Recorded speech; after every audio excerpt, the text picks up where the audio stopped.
Hi there, everybody, and welcome to today's AOP Live webinar. My name is Philip Heitzen. I'm the founder and the managing director of Art of Procurement, and I'm going to be facilitating today's conversation. Now, just a reminder, if you've never been to an AOP Live before, the format is really you're asking the questions. There's no slides today. It's all conversation. We received a number of questions during the registration process. So first of all, if you did submit questions to us, thank you so much for doing so. And we've integrated a number of those questions into today's session. But as we go through today's conversation, I also invite you to ask questions throughout the day, throughout the next hour. My colleague, Kelly Barner. So Kelly, you can see on screen there. Welcome, Kelly. Hi, everybody. Thank you so much for joining us. Thanks, Kelly. So Kelly is going to be in the background working on the chat and the Q&A. So if you do have anything that you would like to ask in the session, please do pop those into the dialog boxes, the question box or the chat box that you see within the control panel on GoToWebinar, and Kelly will jump in periodically through the conversation. So thanks, Kelly. Thanks, everybody. I will see you in the chat. So today's topic is it's something that I'm really interested to talk about because I think it's really important, it's really timely, and it's learning to succeed despite uncertain market dynamics. You know, there's a lot of things going on around us right now that there's a lot of uncertainty in terms of market pricing, supply, a number of different elements around, you know, the products and the services that we buy. We're going to talk about how to better understand market intelligence. We're going to talk a little bit about knowing how to build kind of risk mitigation when it comes to using that market intelligence into sourcing and spend management strategies. Now, to do that, I am joined by two guests. I am joined by Sherry Barnes, Procurability's Director of Market Intelligence Services, and Kristen Relihan, Senior Advisory Manager at Procurability as well. So Sherry, welcome. Well, thank you, Bill. I'm delighted to be here and to visit with your audience. And I know Kristen and I have been looking forward to this session for quite a while. Thanks, and Kristen as well. Welcome to today's AOP Live. Thank you. Very happy to be here with everyone. And so what I always do when I start these conversations is, and a lot of folks who have listened to the podcast or have listened to AOP Lives in the past will know I ask this question. And it's really to get to understand a little bit more about your backgrounds and your context for today's, what we're going to talk about later today. So I'm going to ask this to you first, Kristen. Did you choose procurement or did procurement choose you? So the answer is a little bit of both. My educational background is in supply chain, but when I entered the professional world in consulting, I was placed within procurement, within supply chain. So it was a bit of luck from that perspective, but I stuck it out. I loved it. My career kind of grew that way and really evolved more from like technology transformations around procurement to more of the sourcing and procurement focus. So a little bit of both. Yeah, even starting with supply chain from a background perspective, it probably puts you ahead of 90% of folks in the profession in terms of, you know, how they landed in procurement. Exactly. Sherry, I'm going to ask the same question to you. Did you find procurement or did procurement find you? Well, I don't know. I think Kristen's pretty far ahead of me on this one. You know, Philip, I'm a wanderer. I've wandered all over the different places in my career, I think. So I'm not sure if it is a little bit of both. Procurement found me, and I think I found procurement. And most of the stuff that I work in, as you said in your introduction, is around market intelligence, understanding market dynamics, and sort of what's going on and pricing and demand. And so most of my background tends to be more in economics. Right. So let's start there. I want to open the conversation just by having a little bit of a level setting. You know, where are we today? What are you seeing out there? Sherry, you're in the market all the time, kind of looking, as you said, from an economic perspective, from a market dynamics perspective. How can we make sense of what's going on today? I think that's the $6 million question if we have such a one today.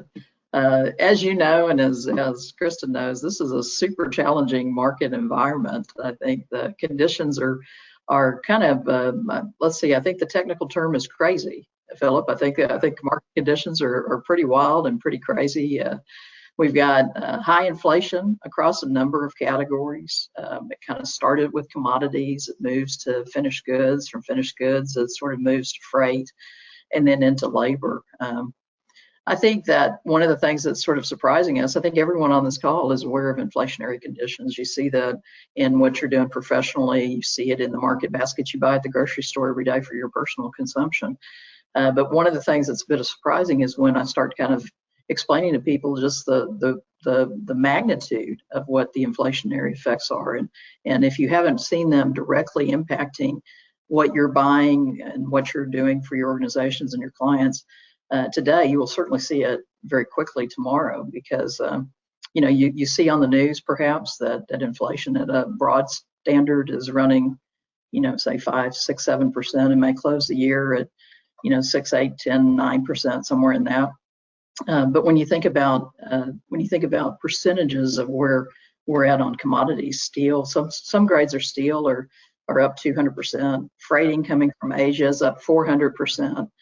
Gasoline is at a 5-year high and is 45, 55% over where it was last year. We thought that oil was going to close at $80, a barrel this year, and that's been stretched to $100 a barrel. And those are pretty significant and large, kind of impacts that come across. And so that's sort of rolling all the way through. And as a lot of what we're going to talk about is trying to see, manage, anticipate what that next phase is as it comes around. And that's before I even start talking about labor markets and labor tightness and the things that are going to kind of go onto that. So crazy. That was my opening descriptor. Would you agree that maintains where it should be, right? Certainly from my perspective, that's what I see. And what's interesting to me, and maybe there isn't an answer to this, is whether this is structural. So it's, the nature of supply markets have changed in that this isn't going to be, just as a result of short-term supply and demand imbalances, or whether it really is short-term supply and demand. It spikes and it's going to come back down again. I'm sure it differentiates based on the products, the markets, the services, whatever the underlying cost drivers are. But do you have an opinion on whether this is kind of the start of a trend, or whether this is a spike in response to all the crazy that's gone on in the last 18 months? I think everybody has an opinion, and it depends on whether they're standing at the gas pump or not, right? Mm-hmm. The key operative word that you hear is transitory, and there's a lot of disagreement about transitory. And one of the things that I've been trying to share with folks internally and externally to procurability is the very nature of transitory and how long that can be. Mm-hmm. To you and I, perhaps as a consumer, we think of transitory in terms of weeks or perhaps months, but maybe to an economist, they may think of transitory in a much longer elasticity period. So one of the things that I think that we're seeing is that transitory in this case is going to certainly extend through 2021, which might not have been what you thought earlier on. And it looks like it's going to really heavily impact 2022. And some of the latest things that I've been reading about in the economic consensus is that we probably won't see a relenting of these conditions until at least 2023. Mm-hmm. And that just sort of began to come out and be kind of conversational here in the last week or two.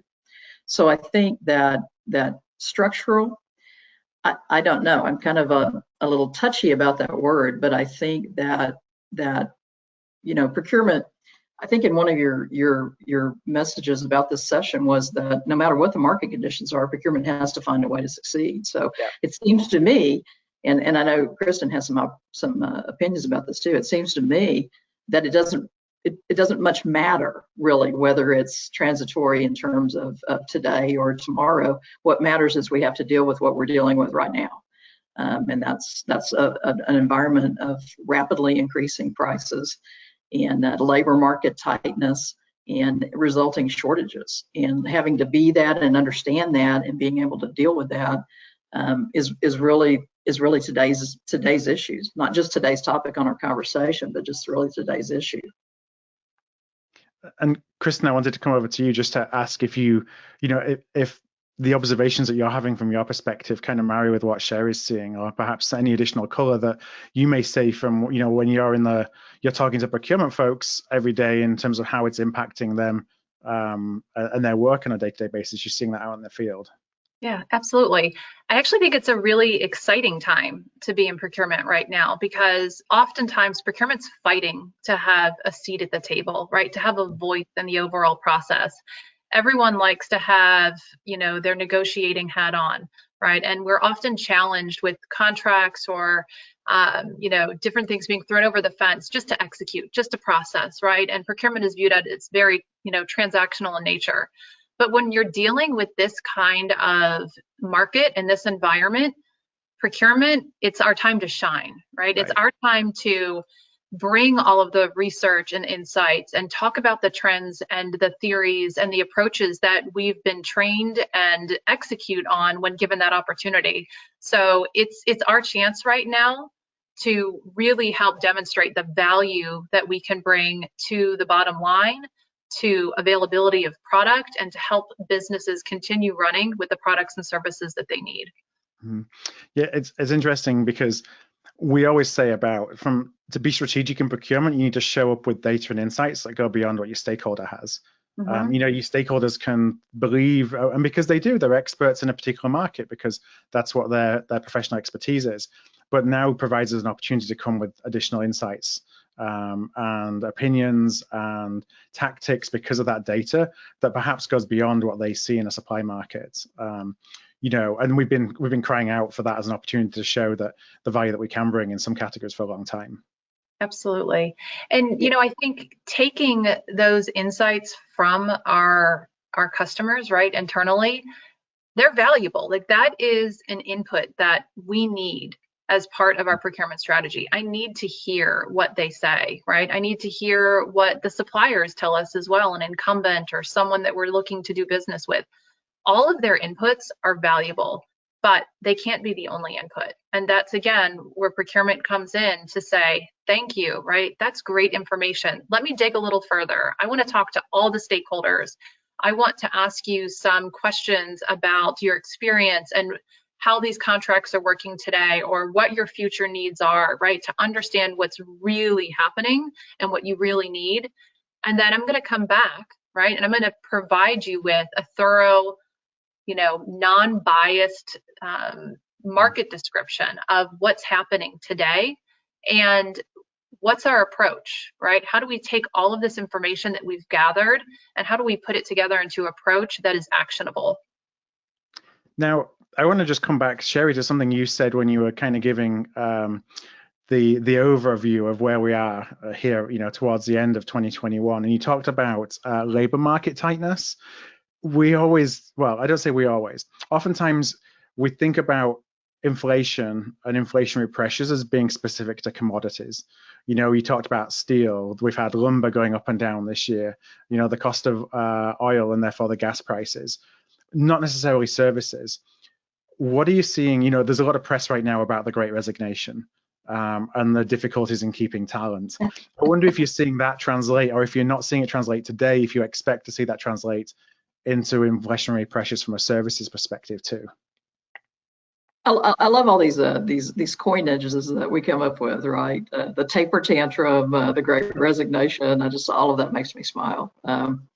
I think I kind of see this as a rolling kind of thing, Philip. But as I mentioned, the commodities start, and then finished goods, and then freight, and you can sort of see that build. And I think the similar trend direction can be seen in labor markets, where it typically starts in what I would maybe call the lower echelons of labor, which is perhaps entry level or certainly just general labor type things, and then it moves to skilled labor, and then it moves, more to professional labor, and I think that is especially in skilled labor that I had already seen market tightness becomes much more stretched, much more fast. But managing this labor, condition where there are more jobs than not, and then there are workers is a definite problem who is growing in magnitude and in interest. And I think that for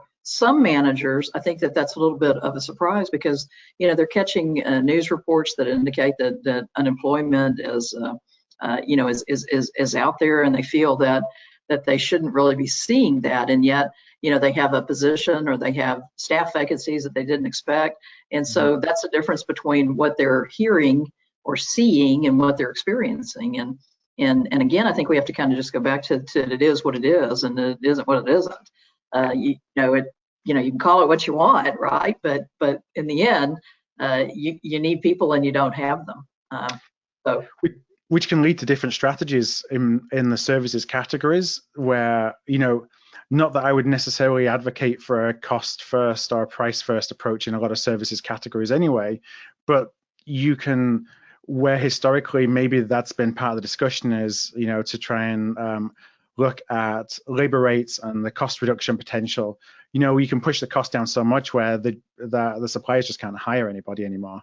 So because the rates are so low, because they're just going somewhere else. So that's going to be something that we kind of have to contend with now from a services category strategist perspective.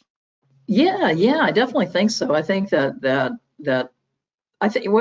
think that that's sort of the case, whether it's a managed goods category, a services category, or a finished goods category. I think all of that together is coming into play, where we are now shifting or pivoting from a situation where we had very lean supplies. We were really driving to the least cost and providing great efficiencies in the supply chain, to now recognizing that risk and risk factors are very important in this, and perhaps the leaning of the supply chain. I don't know, is it, what do we call this, Kristen? We call this fattening the supply chain? That seems kind of odd, but maybe adding or building in a little bit more resilience is as important a goal, as important a success factor as perhaps in previous couple of years the leaning was. Yeah, it's funny. I read an article just over lunch today that actually called it fattening of the supply chain. So Did maybe that's really? a term. Yeah, so maybe that's a term that's going to enter our lexicon over the Well, next. it seems quite awkward, but I'm glad to hear that someone else said that first. Yeah. I want to talk a little bit about how to leverage supply market intelligence. We've talked about where the trends are, what you're seeing. I think for a lot of procurement professionals, we're kind of challenged in one, getting that data and knowing where to go to get that data. And then, of course, how can we put that into action? How can we translate that into some impact? Kristen, from your perspective, like, one of the places we often go as procurement folks is stakeholders and suppliers, and look for insights from them, perhaps because they're the most accessible places for us to go. Are they a reliable source of market insight in your experience? I do think so. I mean, I think you have to get information from all parties, right? And you've got to be a researcher in this stage of the procurement game. Early on, your job is to really set the stage and understand what's happening from all the different factors. So talking with stakeholders and interviewing them, from the folks that are placing the order, managing the order, to the people that might be, touching the products that are coming into the warehouse, and understanding what that looks like, getting all of that feedback to understand what's happening, what are they hearing, what are they experiencing, and then hearing from the suppliers as well, probably a bit more biased, right? But what can they provide you? When you start, asking questions of them and, conducting some of your research from their perspective, you really can glean some great nuggets of information to help you think about, what should I research next, right? What door should I open next to try to better understand the reality of the situation and piece this all together so that you have a great understanding of the market. So how can we get some information from a supplier, let's say, and like you said, that supply information can be a little bit more biased, or there can certainly be the possibility that it's a little bit more biased in their favor.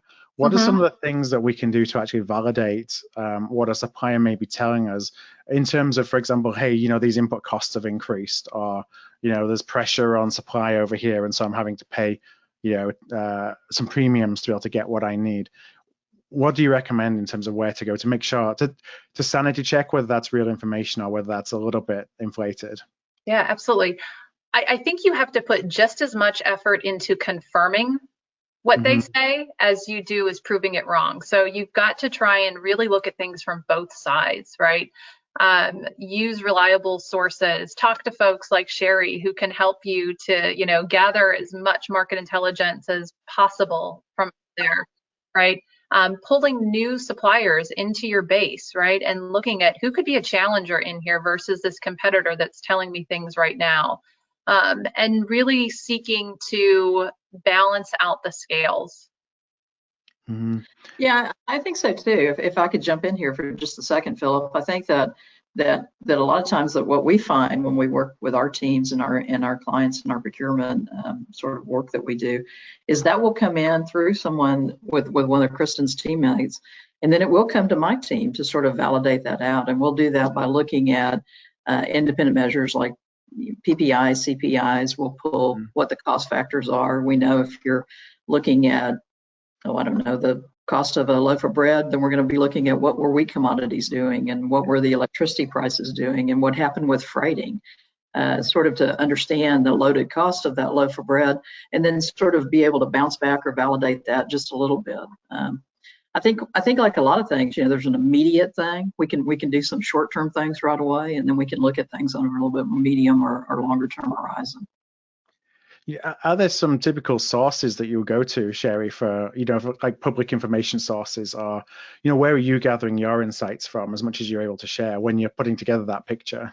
For sure, absolutely. A lot of what we get is in the public domain. The U.S. government is probably one of the most commonplace sources of economic data in the universe.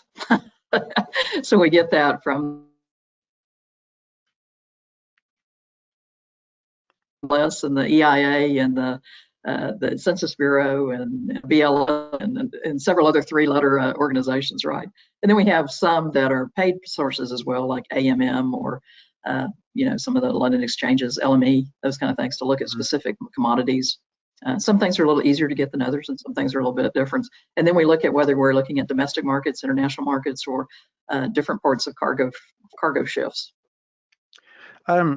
Kristen, I want to come back just kind of on that thought, and I just want to encourage anybody, if you do have questions today, please don't hesitate to put them in the Q&A panel. I'm going to come over to Kelly in a moment or two just to see if we've got any questions in so far. But one of the questions is around, as we're thinking about gathering, thinking about market intelligence, should we be gathering the intelligence and then using that to determine spend strategies? Or you kind of built your strategy and you're wanting to validate whether that's the right strategy by looking for data? Like, which is the right way about going and doing that? Yeah, I mean, I think it's a chicken and the egg type of question too, right? You can go either way, but regardless, as I had said before, it's really about if you come into a project with a hypothesis, you have to make sure that you fairly are researching to disprove that hypothesis as much as you are as proving it, right? So we have to challenge ourselves to be fair and unbiased as well when we're creating assumptions and developing strategies, because if we're not, then sometimes the obvious that's out there, we're too far down our path of already having that assumption, and we have to be open to realizing our hypothesis might not be the right way, right? The strategy that we were seeking to prove might not end up being the appropriate way to go, and we have to be open-minded enough to be able to see it through our research. Right. And I think from my perspective, Philip, not to jump too far into that, I think that earlier that we can start looking at market intelligence and including that into the process. I think it strengthens our chances of successful outcomes, because the first thing that you want to do before you start any project is, well, where are we really at in the market conditions? I mean, what's really happening in that category and around that. Right. If I could just follow that just up, that, the strategic sourcing is the event, right? Like that's what's happening right now, but we should be managing the category and constantly looking at what's happening, right? So that that hypothesis that we've already formulated is because for the past, 6, 12 months, however long, we've been, refreshing the category strategy and the plan and what we're looking at within this space, so that, again, it's current and that it's taking into consideration kind of all of the market conditions that are happening. So it shouldn't just be a point in time event. There should be a lot coming into it, building it up. Yeah, and taking a step backwards even or further up, looking at it from a wave planning perspective to see kind of the trends at the macro level that are happening to then determine the prioritization of projects, as opposed to just looking in isolation at a sourcing event. Yes, the data can still be insightful there, but you get far more benefit, I think, the further up you go in terms of your planning process, in knowing where the opportunities may be because of where the risks are, because of the changing conditions. Yeah, I absolutely agree with that. And I think, it's great to have your roadmap and your plan and to have all those waves and know what you're going after. But reality is, things are ever changing. So you have to be able to react when it's best for that particular, category, because you're hedging against what you see coming, or just because you see this is a great time to be able to reopen a category and seek to put strong contracts in place. Absolutely. Kelly, I'm going to come over to you just to see if we've got any questions from the audience yet today. We have gotten some questions, and actually it's interesting because I think everyone must be coming to this conversation with the mindset of sort of turbulence that we've seen over the last couple of years. Sherry, maybe I'll start with you on this question, and then Kristen, of course, you can add in.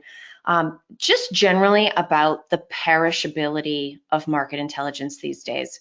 You mentioned government sources. Sometimes there's a little bit of a lag on those being gathered versus when they're published. But even things that we see go by on a news site or are published in a business journal or some kind of industry publication, what would you say, just very generally, about the current lifespan of data and intel that procurement might have access to right now? I think that's a great question, Kelly. Thanks for forwarding that on to us. I think the perishability, the fungibility of market intelligence data is always something to monitor and manage, and I think it never more than right now. Typically, one of the biggest lags we have is on labor data, though that's both a problem and something that's not as hard to manage as it sounds, because typically we don't see great fluctuations like we are right now in terms of labor. Labor always lags about 60 days, whereas finished goods lag more about a 30-day lag. I think that we're in extraordinarily volatile markets right now. And so when I tell you I have information from 30 days ago, you're like, well, is that today? Whereas for like the last 5 years, that would have been extraordinarily timely. So I think that I would say, yes, it is a problem. Yes, it has to be monitored and managed. And yes, we have to also step back and look at things on a little bit more of an arm's length perspective and recognize that things are changing and we are reacting, and we have to keep reacting to them, but it's not real time. It's not minute by minute. The contracts that we're managing, the projects that we're managing aren't really probably changing minute to minute unless we're looking at some kind of a futures track, which for us in procurement is probably more of a predictor of where prices are going than an actuality of where prices are today. Does that make sense? Does that answer that? I think it does. No, I absolutely think it does. And Kristen, one of the other questions that has come in, I think this is a response to your comment about validating intel or category specific input from stakeholders.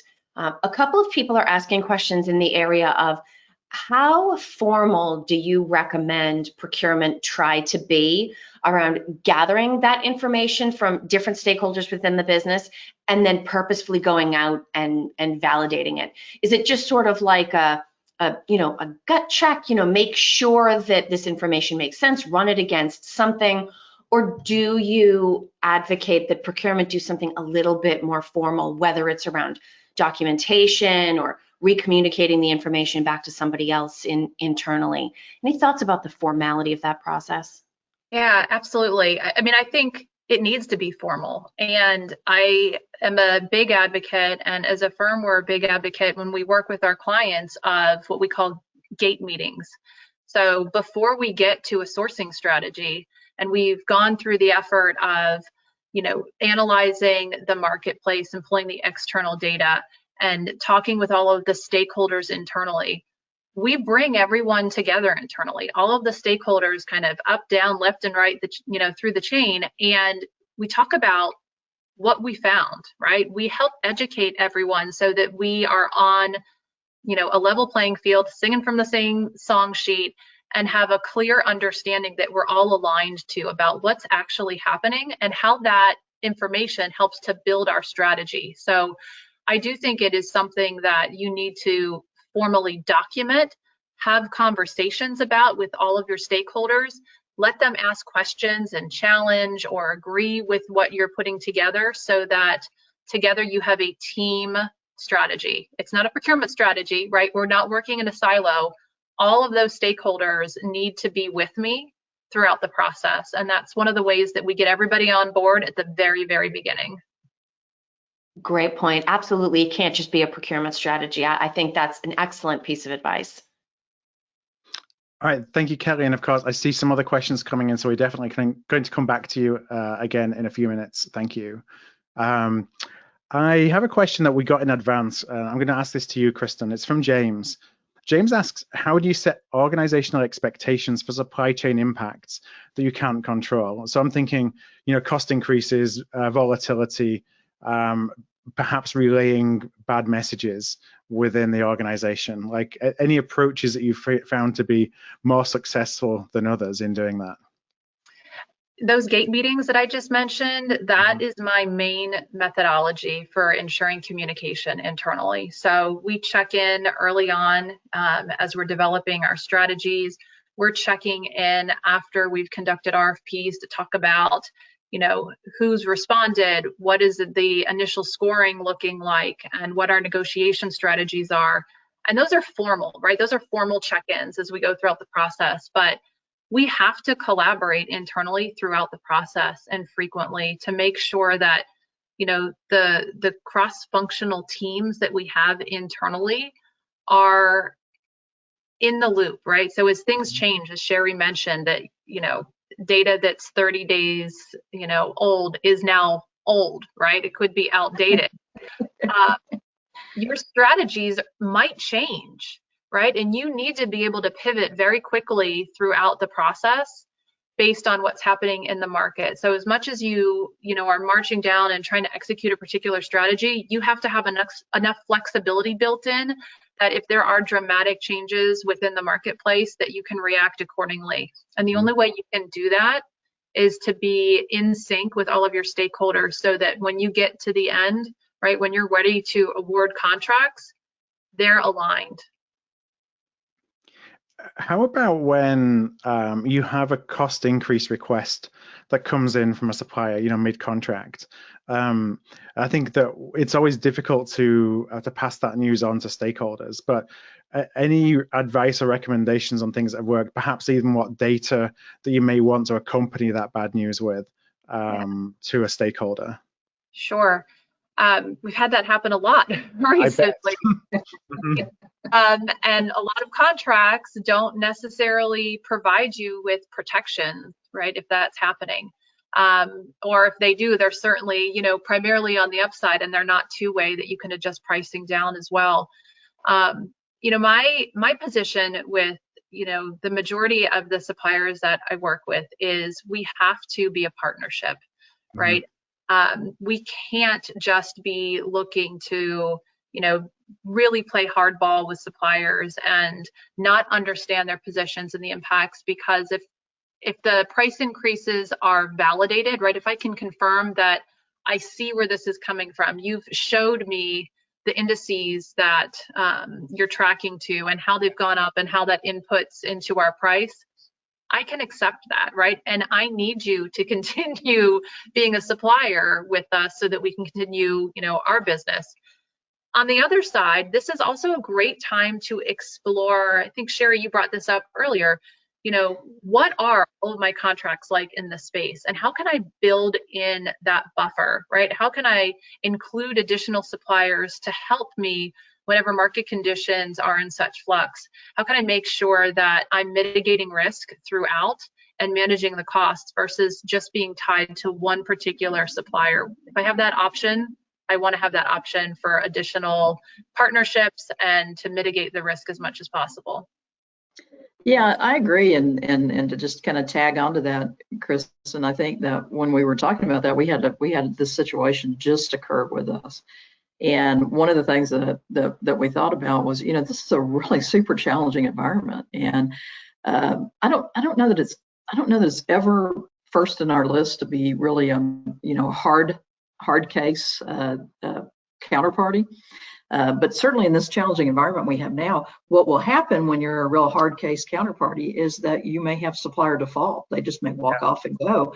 And that's a bad scene even in times of plenty. But in times of shortage, that's a real bad scene where suddenly you're like, oh my gosh, supplier A went down, so I'll just reach this. Wait, who do I reach to? I mean, it's that kind of a thing. And so I think this cooperative nature to try to work through these challenging environments isn't natural. It just must happen. I think what Kristen and I were talking about in context of the client project we had was that we want to reach a balance, or we would advocate reaching a balance between, you don't want all of the risk of these challenging price increases to be on you as the buyer, but you also must realistically realize you can't push all of that risk onto your supplier either. So that means going back to some of the fundamental things that we spoke about earlier, which is looking at index-based contracts, reviewing to make sure that those indices points are appropriate and practical and still where they should be, base hits, batting, fundamentals of how are those being calculated, how often are they being calculated, are they being averaged, is freight being broken out? All of those little particular tactical kind of things become even more sharply focused, I think, in a rising cost environment than perhaps they had been in the last few months or years. Now you mentioned, sorry, Sherry, you mentioned index-based pricing there, and that's one of those tactics that, when you think about the intention, it can bring some fairness in terms that it's measured by an external, there's an external measure that's kind of influencing the pricing that you have in a contract. But I wonder if there's, is that something that we should be using all the time, or is index-based pricing something that's relevant only in certain conditions, or perhaps any warning signs that we need to be aware of when we think about going down the route of index-based pricing? Kristen, do you want to take that first, or you want me to respond? What do you think? You know what? Go ahead. I'll chime in. Go ahead. I think there's always a place for index-based pricing, but then again, I'm a market analyst and I like things to be responsive in that way. There is some risk to it. There's a risk in that it feels, and you'll hear a lot of people anecdotally say, index-based pricing, I don't know, it gives me indigestion because it always goes up. It doesn't go down, right?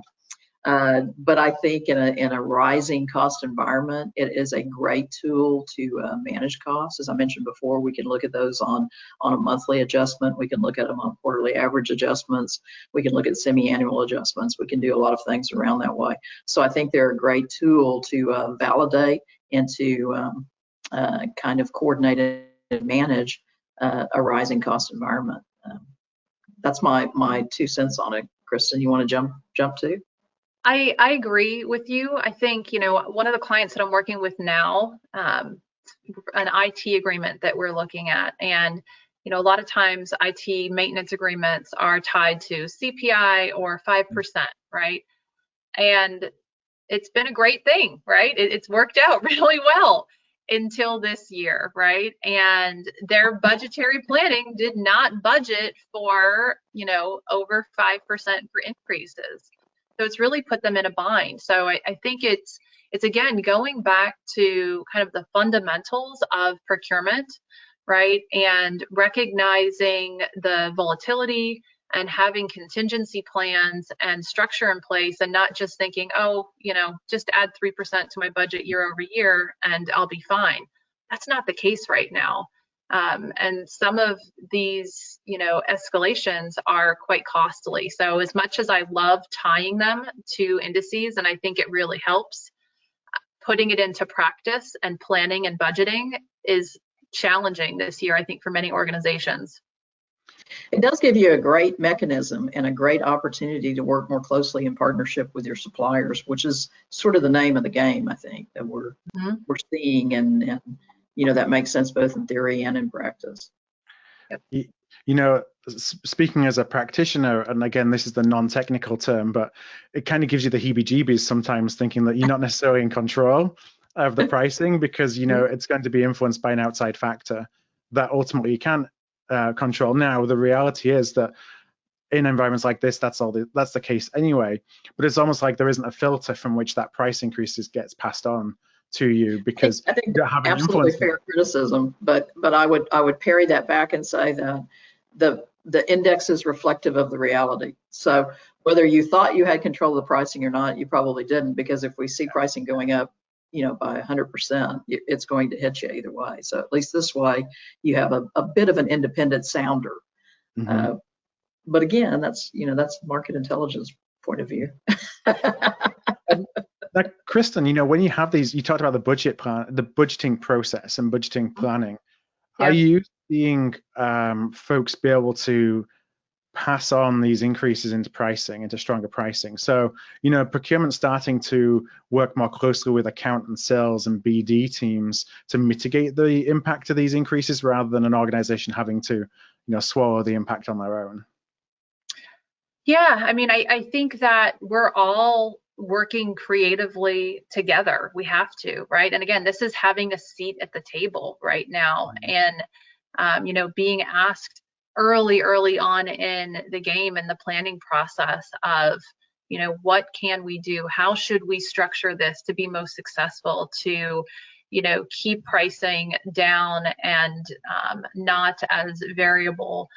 And it's been, I think, a welcome change in many cases that, we are adding that value and having those conversations early to be able to continually demonstrate we're not just processing POs, right? That's not procurement.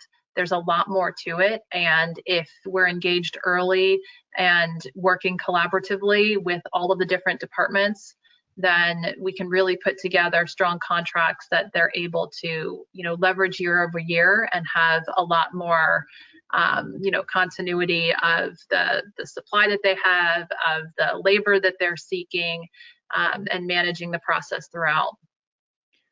Kelly, I'm going to come back to you again in a moment with for some other questions that we're receiving in from the audience. And again, I'll just encourage you, if you do have any questions, please pop them in there. With the time where it is, it's probably going to be the last time I get the opportunity to ask Kelly.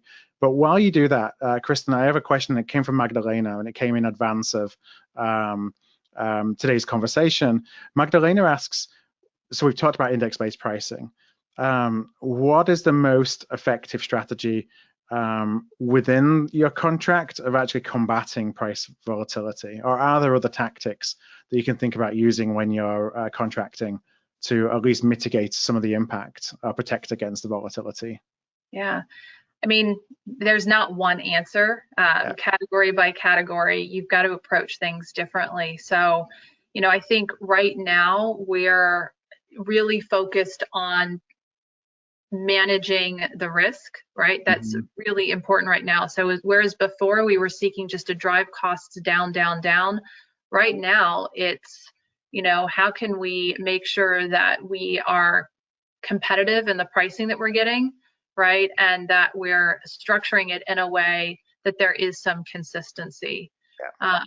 Yeah. I think a lot of what Sherry and I have been talking about recently is changing our mindset, right? So not everything's going to be just in time. So our procurement strategies have had to adjust, right? We're talking about, does it make sense to increase our inventory right now, right? That hasn't been something that we've really been talking about, but if it helps to mitigate risk, if it helps you to be able to, buy now while perhaps pricing is at a competitive place, then let's do it. For new agreements, looking to build in, the index-based pricing, creating should cost modeling in your RFP structure so that you're breaking down the cost components and have more of an ability to, flex and adjust. It's just a different mindset, right? And it's taking a lot more thoughtful planning and moving beyond that instant gratification of kind of the Amazon world of I can place an order and it'll be here in 2 hours, and I can look at 5 different retailers to see which one has the least cost. It's much more procurement fundamentals of getting, the right product in the right place at the right time at the right cost, kind of all of those things that we're working towards when we create our procurement strategies. So go ahead, Sherry.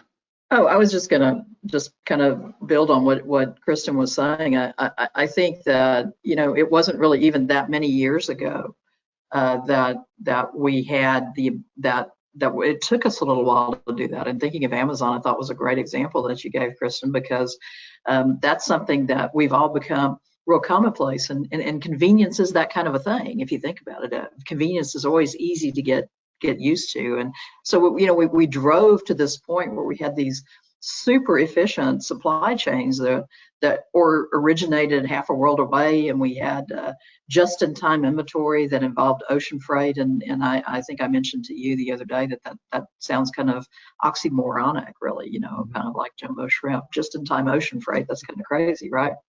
So I think that we had stretched that efficiency out really far, but perhaps that pendulum needed to come back a little bit more towards resiliency anyway. I've been sort of thinking that this COVID thing was a great catalyst and perhaps an accelerator of that course correction. But the trends of having us sort of come back a little bit from the far edge of efficiency were probably already in place.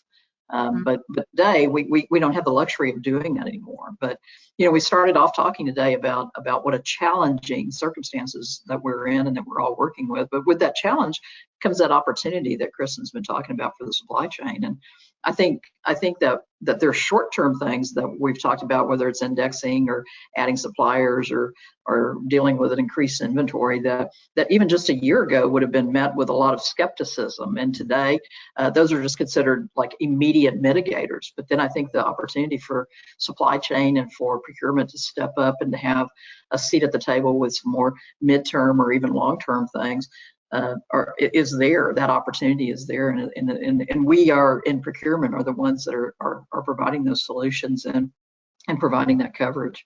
Mm-hmm. And I think too, Sherry, one of the things that I like to be able to look at is, so often, and we talk about the events, right? Like we do the sourcing event and we award the contracts, right? And it's very blocks, and turning that into having a rolling renewal process, right? I had 6 partners for this particular category, and every year, 6 months, there's another contract that I'm seeking to renegotiate, renew, bid out, but it's always bringing fresh perspective in versus them being very like periods of time. We can be a lot more flexible and adjust more to what the current state is if we have more of a rolling renewal process too. I think so, and I think procurement is now and is going to be even more invited to the table, even in longer term strategy talks, like even in designing, designing packaging, designing freighting, designing products that are kind of coming in that way, and assessing things around functionality and how that's going to go. Whereas before, procurement's always and oftentimes traditionally was sort of just the sourcer, just here's the plan, get this done. Now today it might be, well, wait a minute, this plan involves this risk, it would be difficult to get that should this factory shut down or should this commodity price spike. Whereas I don't know that was always a given that sourcing teams would have that early voice or be given that early opportunity.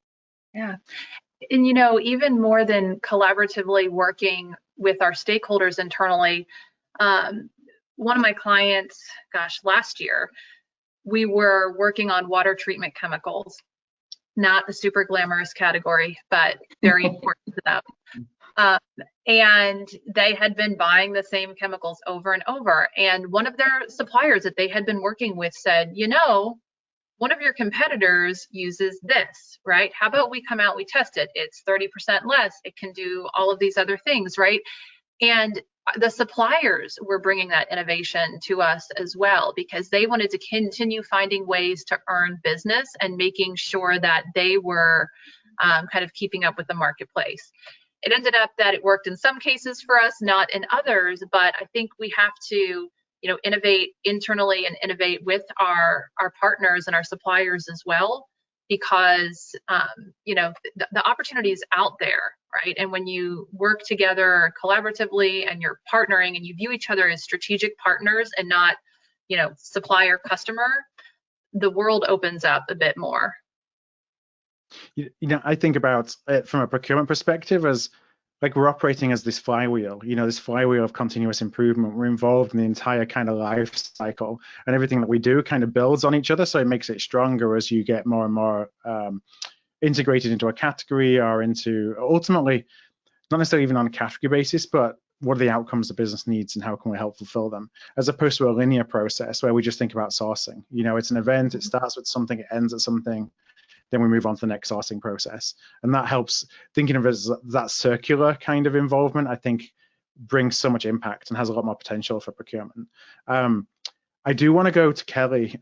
Kelly, I have one last question I want to come back to as time allows, but Kelly, do we have anything else that's coming from the audience today? So we do, and actually I think what I'd like to do, Kristen, I'll start with you, but then Sherry, I'll put the same question to you because I think you will bring different perspectives to this. We've understandably talked a lot about how to handle cost volatility with current suppliers, current contracts, current categories.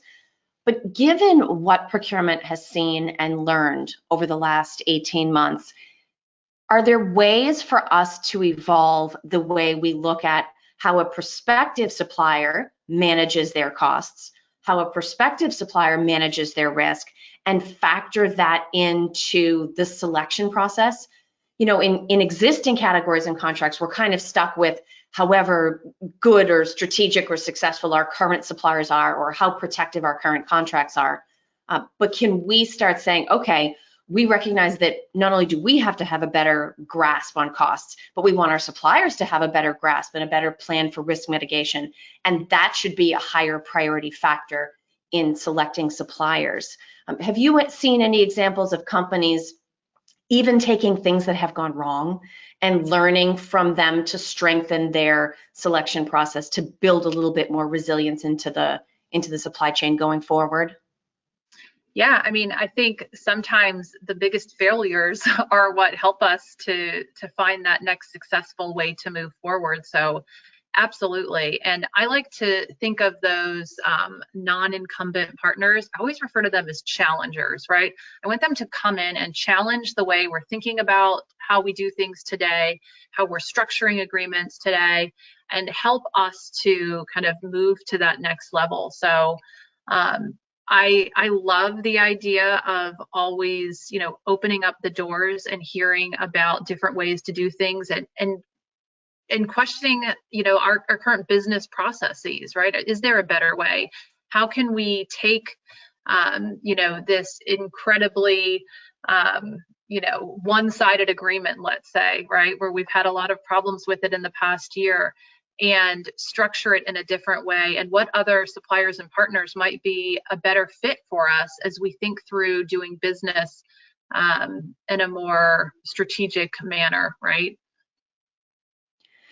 Sherry, from your perspective with actually doing the research with the data, how specific would you expect procurement to be able to be with suppliers on this front? So, it would be one thing to say, okay, tell me, do you have a risk mitigation plan? Or tell me the kinds of things you generally do to manage your costs in advance. Or should we try to be more specific in understanding how these suppliers are protecting themselves and therefore us against disruption? Kelly, I think this is a really good question, and I think Kristen had a very balanced and thoughtful answer. I'm going to add on to that a little bit and say that it kind of, I think first off, there's a theory and a practice here, okay? And we're always trying to look to balance that out a little bit. And Kristen can come back and add on to that in just a moment. But essentially what we're kind of doing here is we're balancing risk, we're managing risk, which is really what a challenging environment requires us to do across many different specters. So I think that do you have this process? How do you mitigate this risk? What are the degrees of exposure do you have? I think all of that is standard on all RFPs to all suppliers. But then I think you have to really spend some time thinking and identifying and prioritizing, because you have these limited resources, right? There's only so many procurement hours and there are so many procurement teams, and you're looking at all of this type of stuff. And that's where I think you see what your primary guys are and your greatest exposures, and then you kind of try to drill that through a little bit. And I know I know I used this example the other day on a separate, different conversation, that I think it's an important exercise to look through all of your supplier base, and rationalization of suppliers. That's been a go-to for a long time.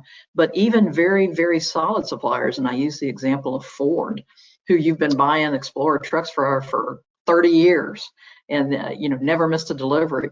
All of a sudden, could be a thing, right? Okay, so I think you've got to go back and look at all of that. I feel like that's a somewhat convoluted answer to you, Kelly, but I think it's a combination of that as it goes. Kristen, can you help me clarify that a little bit? Yeah, no, I think that's great. And I think it's about being transparent and vulnerable with each other, right? Like, we have to share our challenges and be very clear in what we're seeking and what we're able to put into an agreement and how we structure it with our suppliers, right? And they've got to do the same back to us. So if we have challenges in being able to, plan in advance and not give them the runway that they need, then they're going to have to build in some protections on their side. So I think a lot of it is, collaboration and partnership and just being transparent with each other, right? Make it a win-win situation, and long-standing partnership with your suppliers. Think of it that way, and how can we both be successful and both feel good about the outcome of this agreement? And I think that that's one of the best ways to try and work in this type of environment. Yeah, we're certainly not suggesting that you put your street smarts on a shelf and become a naive buyer by any means, but we are recognizing that today is a challenging circumstance, and cooperation is what's going to get us, through the deep water. And I just really believe that. I think we have to identify our primary suppliers, and we have to partner with them, and hand in hand, like I said, navigate these shores that we just don't know. No, you mentioned something about Ford, which pricked my ears up. I started my procurement career in Ford, and then into Tier 1. And back in those days, I shudder to think what would happen if there was potentials for us to close down a factory because of supply chain issues, and it was very much a one-sided conversation that had a lot of penalties on the other side of the contract if you did that, and how that just doesn't fly today because there are so many. That collaboration is because there's so many challenges. If you're not collaborating, then that's really, you've almost got no chance but to avoid things like that if you're not going into it in a collaborative way. Agreed. Now we've only got a couple of minutes left, so no pressure, but you're kind of on the clock with us last question. I'm going to pose it to you, Sherry, but I think it's an important question that I just want to make sure we at least touch on today. Kristen earlier mentioned about should cost models as a way of understanding. I think it's a really good way of understanding how realistic a cost increase request is, because if you start to understand and break down the cost models and the input costs, you can kind of see how much input impacts any particular market on your overall cost. The question really is, how much market intelligence is required to actually build a successful should cost model? Is it something you can do with the bare minimum of information, or do you need a huge big model and it's going to take you a long time to get that data to be able to build it? Well, I'll answer this, and then I'll toss the ball over to Kristen's court again, and we'll collaboratively partner on this, Philip. I think that what you get out is largely what you've put in. If you have a simplistic model, it has benefits around being quick to do and not complex to understand or communicate. But your results are simplistic as well. So I think to get really strong should cost modeling is a relatively complex thing, and it's beyond just the exploded diagram, and then you have to have market intelligence that then supports all of those calculations. I know I got a warning just here on time, so I'm going to bump over to Kristen and let her have a bite at that apple. No, I agree with you 100%. I love the opportunity to use should cost model, but managing them and making sure that you're constantly, in sync, right, and have the information is time consuming. So you have to balance the right time of where am I going to get the most value and the most protection out of creating this type of agreement and modeling it this way, and building that into, the overall team's, role is contract management, and that's part of it. Mm-hmm. And there's a lot of variance in should modeling, and so they can be complex, and complex means time. Mm-hmm. I could talk about should cost modeling for the next 10 minutes, but I know that I'll be playing my own music to take me off stage if I do. So I want to thank, first of all, I want to thank everyone for joining us today. We do have questions that we didn't get a chance to ask. I see from Helen, from Rana, from Jeannie, from Ade. So I'm sorry that we weren't able to get to your questions today. Sherry and Kristen, I want to thank you so much for answering the questions that we did get, and just for sharing the benefits of your experience with us today. So thank you for joining us.